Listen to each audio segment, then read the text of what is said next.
Voilà, alors bienvenue pour cette partie, cette fois-ci sur le C++.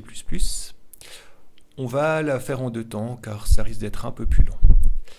Alors je rappelle, hein, on a créé donc ce système, enfin ces différentes hiérarchies de composants, et on a créé une variable booléenne, donc ça c'est ce qu'on va faire dans cette partie.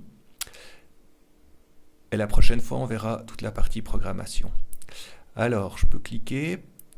Si jamais je peux ouvrir mon acteur si ce n'est pas déjà fait, j'ai déjà ma fenêtre Visual Studio, donc je vais commencer par créer ma scène, mon composant scène et ma box collision.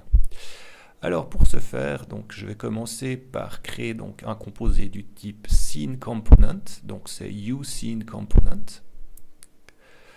Voilà, on reprend la même méthodologie, donc je vais mettre un pointeur scene. Donc scene pointe sur uScene component et je ne vais pas mettre de property parce que je n'ai pas spécialement envie de la changer en jeu. Par contre, pour la box collision, oui, je vais peut-être vouloir la changer. Donc je vais mettre un uProperty edit anywhere et je vais donc taper uBox component. Pointeur et ça va être donc une box collision. Voilà. Étape suivante, je vais encore déclarer la variable booléenne que j'avais déclarée en blueprint. Donc je l'appelais comme dans le blueprint, je rentre dans la boîte. Point virgule.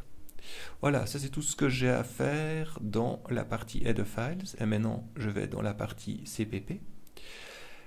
Et je vais faire créer mes différents composants. Alors le premier c'est scene. Donc je prends exactement la même méthodologie que pour mon acteur. Donc c'est create default subobject. Quel type d'objet c'est? C'est un objet du type scene component, donc uScene component. Et donc, je vais lui donner un nom scene, tout simplement. Voilà. Et maintenant, chose importante, c'est mon composé racine. C'est lui dont j'aimerais qu'il soit le plus haut dans la hiérarchie. Donc, je vais l'appeler root component is equal scene. Donc, la scène, composé scène, ça sera le composant racine.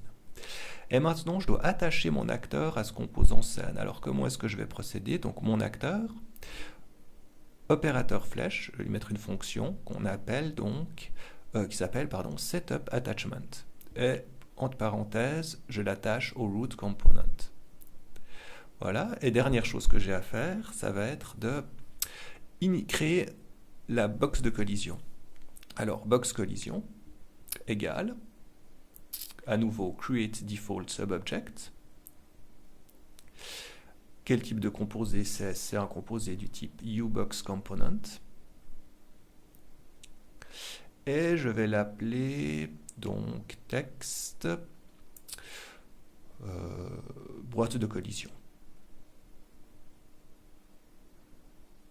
Voilà, je termine avec les points virgules, j'oublie pas. Et je vais devoir attacher cette box collision à mon root component, donc nouveau arrow operator.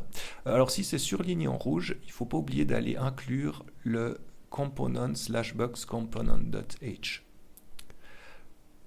Voilà. Alors une fois que vous avez inclus ça, normalement vous allez pouvoir utiliser le setup attachment.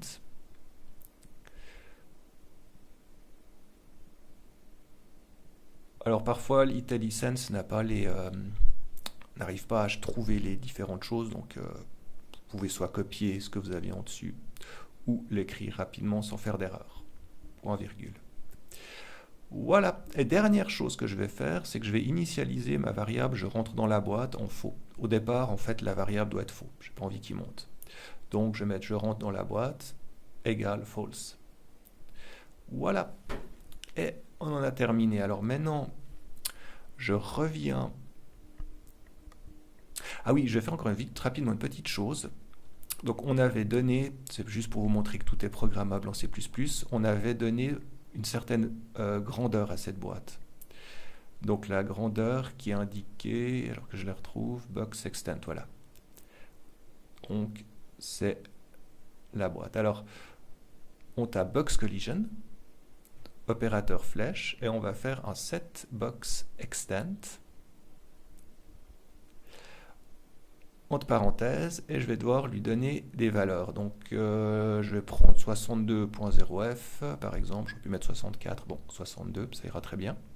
62.0f et 62.0f.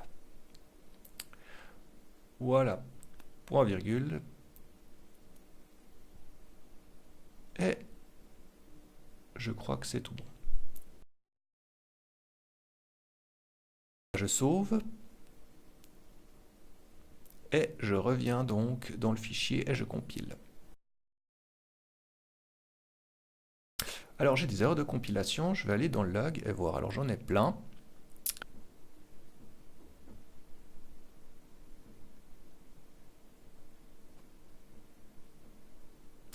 Donc je me rends ici, je tape class Ubox component. Donc si ça vous fait ça, vous pouvez toujours taper avant les différentes choses. Donc si je recompile maintenant, normalement, je devrais avoir nettement moins d'erreurs.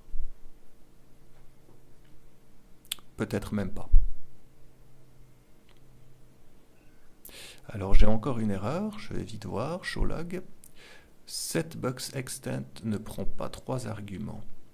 Note, voir la déclaration de ubox setBoxExtent. Alors, qu'est-ce que j'ai oublié dans cette situation-là? Donc je vais revenir sur mon fichier CPP, c'est bien de faire des erreurs pour voir, et en fait il faut que je déclare, c'est un vecteur.